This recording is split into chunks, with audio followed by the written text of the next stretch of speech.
Welcome all. It is an honor to be your host for the last evening session for the Assembly of 2021, which has been, excuse Philadelphia, we love motorbikes here, which has been a challenging year, definitely not what many have expected, but also, as I pointed out in the platform in Philadelphia, a wonderful testament to the versatility and ability to adapt of our community. Many communities, in the flip of a switch, went from meeting in person, in face, with human touch, to having online meetings, having groups become active primarily online.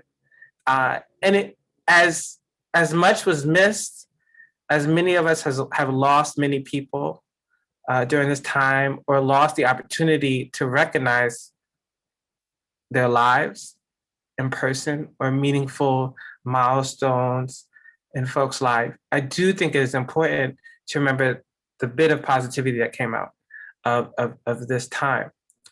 So with that said, I've thought it's always an interesting thing to sort of think about, well, where do we want to be as an organization, as a movement, as a life stance, in a way that will live beyond us, and thinking about that question in ways that will live beyond us. And so before we get started on that part, I want us to think about, in breakout groups, what are some ways that, well, two questions.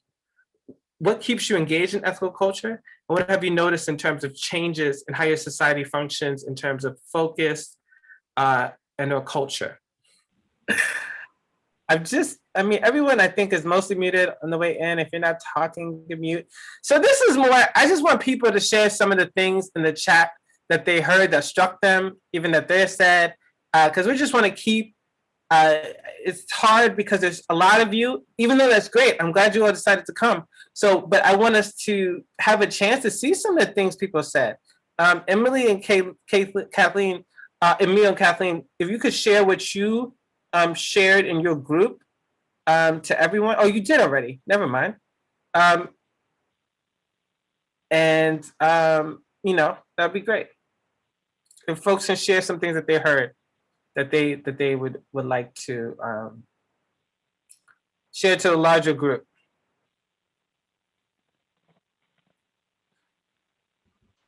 Just very quickly, you could read. In answer to the first question, what aspects engage you in ethical culture? Here are some of the aspects that were shared: community, a caring congregation, a place with stimulating ideas, discussion. Ethical culture being bringing a philosophy as well as the community, being in a community with like-minded people, a safe space in an overly religious part of the country that allows people to recover from religious trauma, and a core of common values that span diverse societies. The second question: what has changed about culture and focus in your society or the national movement? Some of the changes experienced were significant growth in Mid-Rivers, shifting from clergy leadership to lay leadership. That's both Mid-Rivers and Essex. A growing awareness of long-term inequities and systemic racism in society. Changing a Sunday program to be more geared to a younger audience. A desire for societies to have more diverse membership that reflects the demographics of their region. Video and Zoom meetings bringing ethicals from across the country together, meeting people from different regions and more new ways. Thank you. Thank you. And Paula wrote, in terms of what brought you, it's like very similar things that Emil said: community, ethical action, ethics education for kids, ethics focus, learning about white privilege, systematic racism, and the value-focused community. Liz wrote, people appreciate the opportunity for ethical action as a way of engaging with the world, but also the aspect of ethical culture that's a respite from the world. I can second that. A chance to recharge. It's one of mine. And it's just sort of having a continuous learning community. Kind of matching or sort of feeding that part of my identity as a lifelong learner. All right, cool. Anybody else want to share very quickly? And very quickly tell you that room 5 almost unanimously said that what engages them with ethical culture is, first of all, the people. They go from that to several nuanced interpretations of caring people and like-hearted people and like-minded people and people that engage them in big things so that we can face out to the world and accomplish the changes that are meaningful to their hearts. As far as the changes that they saw, there were a number of them, but what stood out for me is the degree to which several different societies were appreciating how much more visible AEU is at the local level now. Before COVID, and especially now during COVID, the outreach that's there. And then there were a lot of thumbs up for the suggestion that we need more special interest groups for our diverse interests. And there's 3 more pages of notes, but I won't read them. Well, good job, Carolyn, though, for coming through and just making sure we have data. That's awesome. Thank you so much. All right, next. So right now we're gonna go back into our groups because I feel like there was a rapport being built. And if you might have a little time, if you want to sort of more personally introduce yourselves, I figure with Zoom we see each other's name. If you want to write your society where you're from, that would also be nice. But if no pressure. I want you all to look at your scenario that you're about to get. There are going to be 3 scenarios, so 2 groups are going to get the same scenario, but you're going to get one. You only see one in particular, and I want you to look at 2 things, which is what are the sort of opportunities and challenges of that future scenario, and then what are some maybe things you would identify as steps to either avoid that scenario or make what is attractive about that scenario come to light.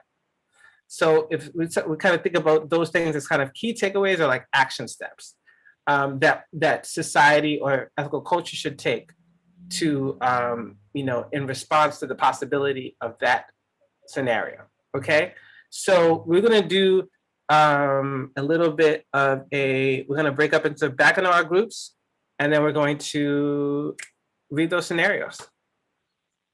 How long will we have, Christian? We're going to have, I would say 23 minutes. Christian, you said we were supposed to discuss a scenario. What scenario is this, or where did it come from?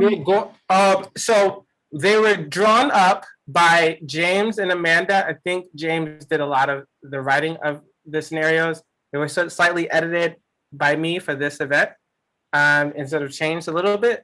This was originally done in an NLC meeting, but we're doing it now with you all to see what you all have to say in comparison. And just also our hope with this exercise is that we might start here tonight, the seed of identifying some action steps, which, even though 60 of you are not maybe representative of the movement, but maybe things that resonate with you all, and to see who wants to continue to do the work or to continue the conversation of how we might maybe either do communicate those action steps or possibilities of those action steps nationwide and see what the response is, so that we have an idea of maybe what do we want to accomplish in 40 years, or what might we want to see in 40 years, and start to articulate that in a way.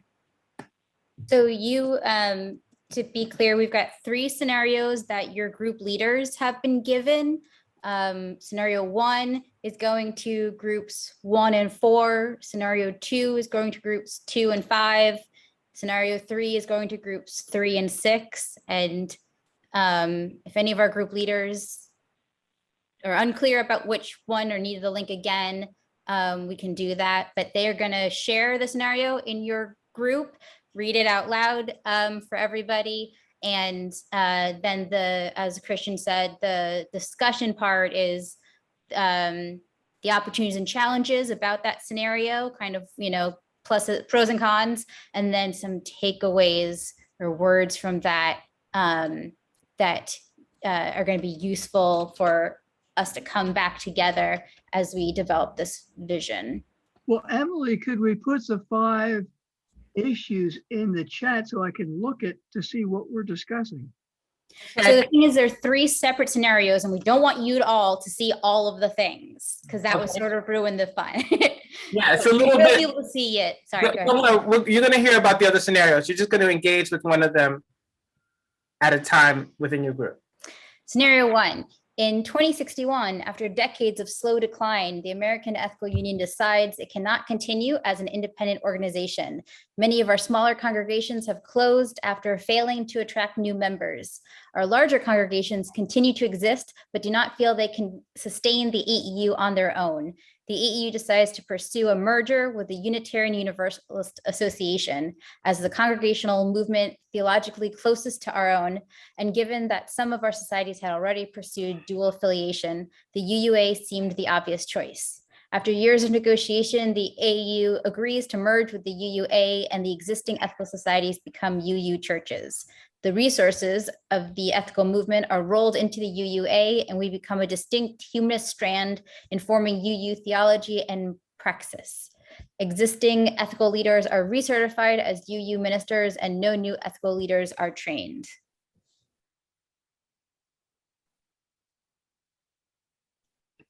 So anyone from that group want to share how folks responded? Just summarize very quickly.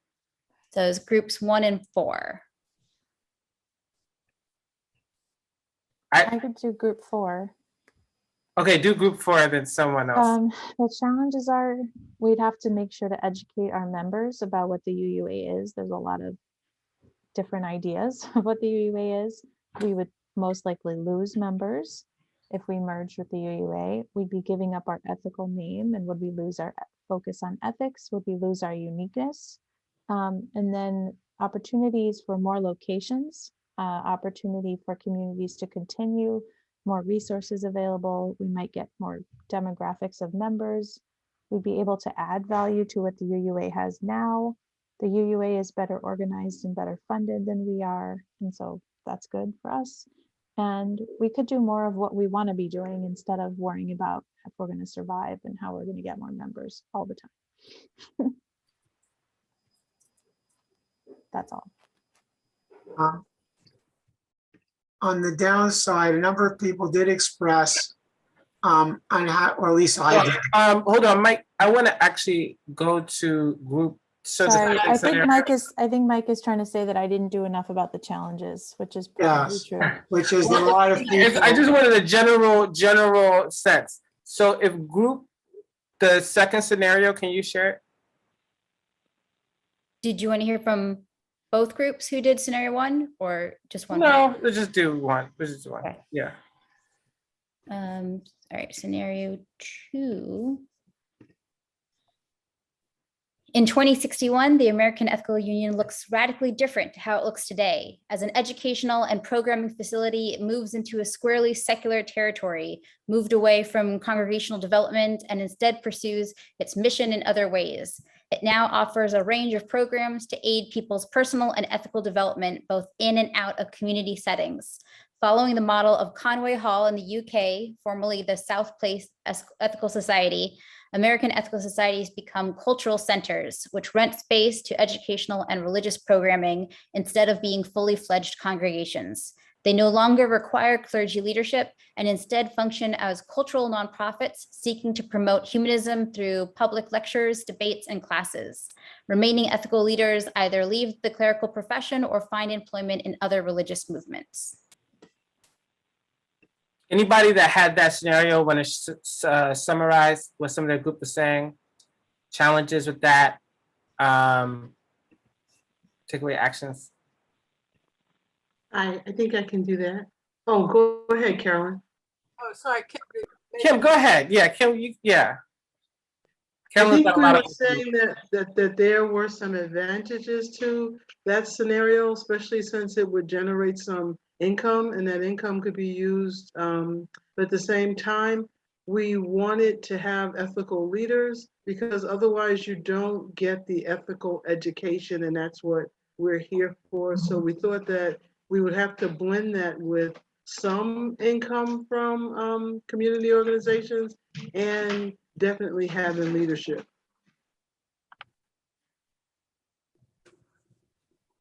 And Emil was from the other group that did the scenario, if we have time for that. Let's go to scenario 3. Okay.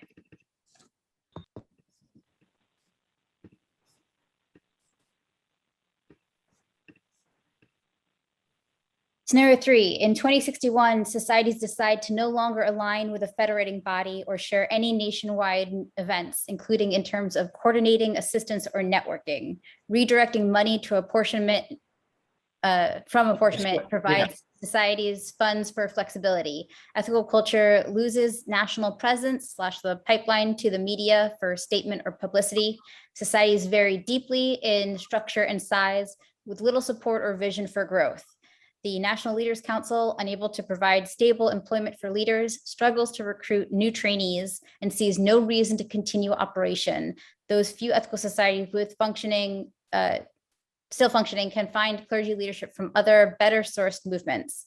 Current clergy who remain involved in ethical culture lose the entity backing certification as officiants and no longer perform those duties within ethical culture. So that was groups 3 and 6. Anybody from there want to share thoughts? The things I'll that- share yeah. from group 6. This is Mike. Yeah. I mean, really, the overall thing was kind of an impulse to reorganize and restart. I feel like once we got in over the whole, like, okay, this has happened, and not really questioning how it happened and all the context around that, it's just sort of this impulse of how do we start back again? What kind of technology would that help us with? But really, we'd be looking at a loss of networking, the loss of services, and kind of the loss of all the trappings of an organized religion in this scenario. But that we would still have hope. That was one of the thoughts.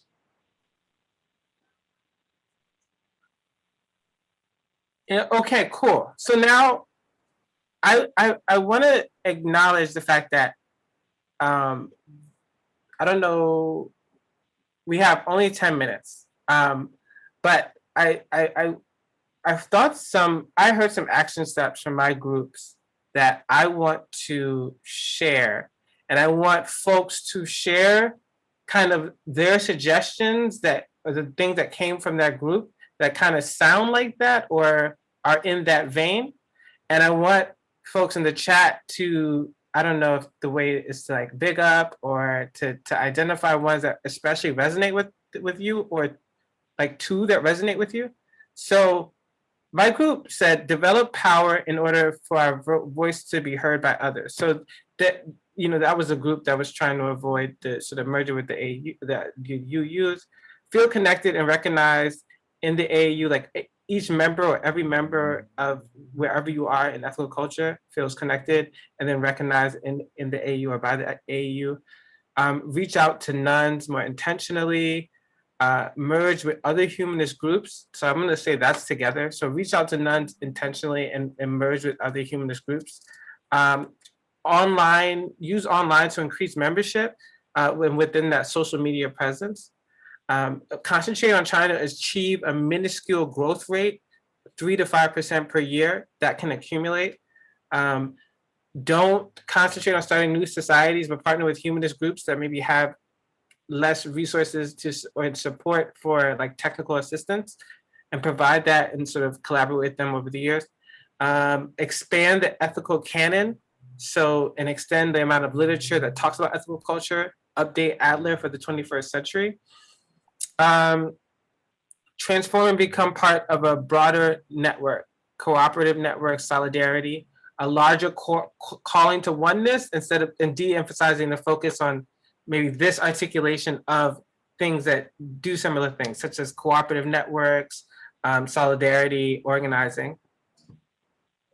I'm talking about things that people think should happen almost regardless of the scenario. So I did mention that this was kind of from group one, but I wanted to sort of see what resonates with people especially.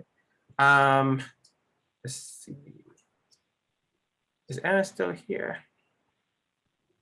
Still here.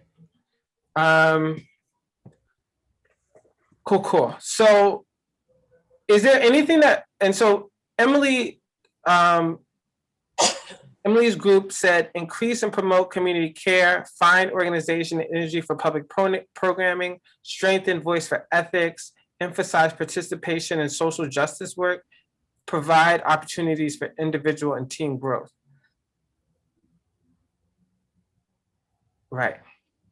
And so to Jill and Bill and Dr. Boykin, what we wanted to do was to use these scenarios that, you know, I think highlight different aspects of loss that might happen, that could happen, so that people can identify what they really valued about ethical culture. So I heard a lot of people really identifying and valuing having a kind of non-theistic or non-religious sort of ability to form community, right? Or under a kind of identity that resonated with them in terms of that wasn't attached to a church, right? That wasn't attached to, they could find that without going to a church. So that was important for a lot of people I know. Caroline, are you raising your hand to point out a similar thing? I'm not entirely sure how this fits. I will tell you that we made a good faith effort to find opportunities. And then we began to talk about the challenges. And then finally, we just flat out said this was a nightmare. And we actually had to make the statement, this is not real. This is just hypothetical. This is not a plan that the board of directors is actually ready to implement. It's not going to happen unless, but then we had to leave the meeting, the breakout room before we could finish it. If you wanted this to happen, we had scenario 2, where we were going to be a nonprofit corporation and rent out space to other organizations. The practical step is to buy more buildings, buy more real estate, so you have more to rent out and you have more funds then to support your movement. But what we also said, the movement was like not there. There's no there for this. And nobody really wanted to give up the leaders. So we may have misunderstood that we were supposed to counter it immediately. We were rebelling against this scenario, but we didn't come up with the positives because we were trying to behave. I wanted to leave the fact that some people might have thought that there might have been positives to these scenarios. I think it's good that folks agreed that there's some kind of consensus that this is not something that they want to happen. And so the hope is that we start to articulate, what do we want to happen, right? What is this group starts to say, what's the scenario that we're going to try to make happen in 40 years? Like that was so that's why there wasn't a kind of quote unquote positive one, because then it would just think about, well, if this is where we want to get to, or if we start to say, this is not what we want, but where do we want to get to? And then how do we start to get there? So this, Seriously want that community. We seriously shared that we want the philosophy of ethical culture, and we were liking having leaders. You know, they're trying to be useful. So Emily, real quick. Yeah, I wanted to also to kind of add to Christian's and explain why there wasn't the one golden option, because apparently I think with the NLC there were 4 options and one of them was more idealistic. But you know, when I remember saying to Christian, you know, so then what's the con? This just sounds perfect. Let's just have this, but it wasn't clear to be able to say how we got to that. So, you know, it's almost like you don't want to give the option of heaven without being able to know how to get into heaven. But we want to give some, you know, the options we gave were not great, so we can figure out ways to avoid them or learn from them, take the good, but not fall totally into them. And Amir and Kathleen.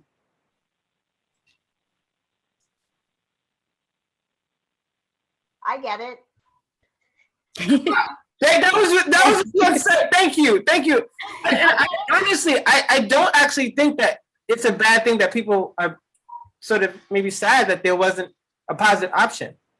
My hope is that we start to draw out the positive option from Right, what we seeing the want range is- of negative ones. Right, what we want is dynamic, ethical society communities all over the country so that people can work together in these communities and help spread the word and be a shining beacon, et cetera, in their communities and really be part of the community. That's what we've been really working on, to be part of Baltimore and have Baltimore be part of us. Okay. Very quickly, Nick and Betty, because Anna has to share a feedback form at the end. Okay, I'm quick.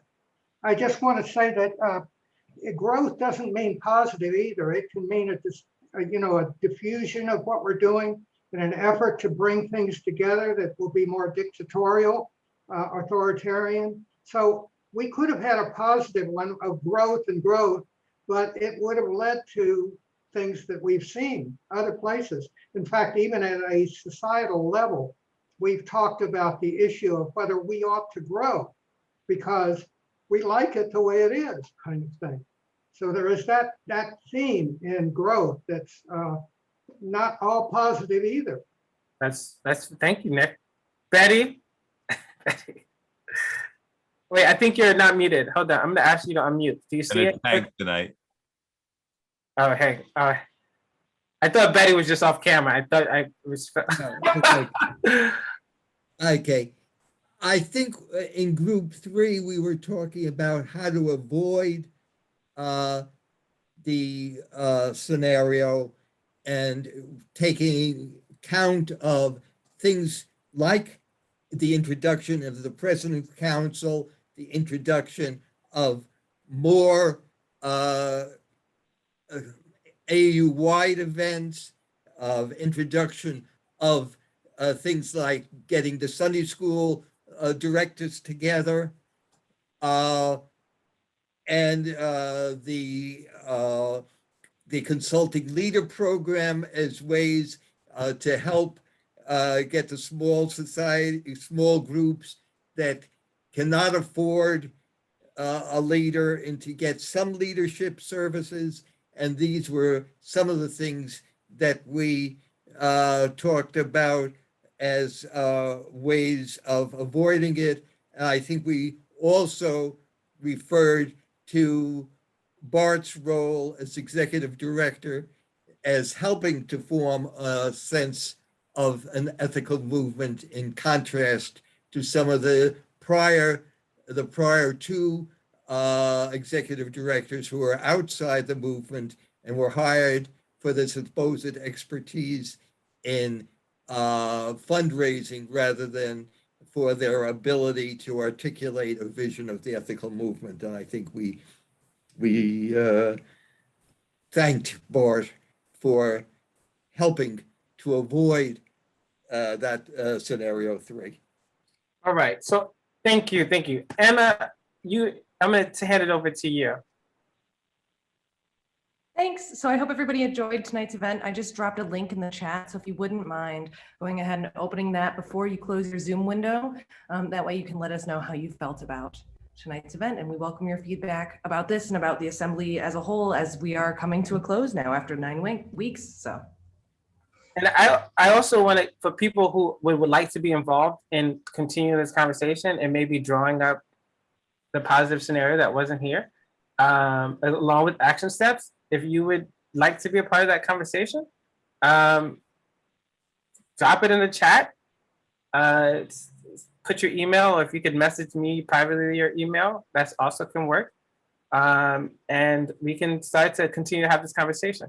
My hope was that we could come up with some identifiable action steps. I mean, when Tom said expand the ethical culture canon, my heart got all wiggly, right? It's kind of things like that, which is like, what is the thing that kind of attack, like the thing that you attach most to like what would make a sustainable ethical culture that's going to be here in 40 years.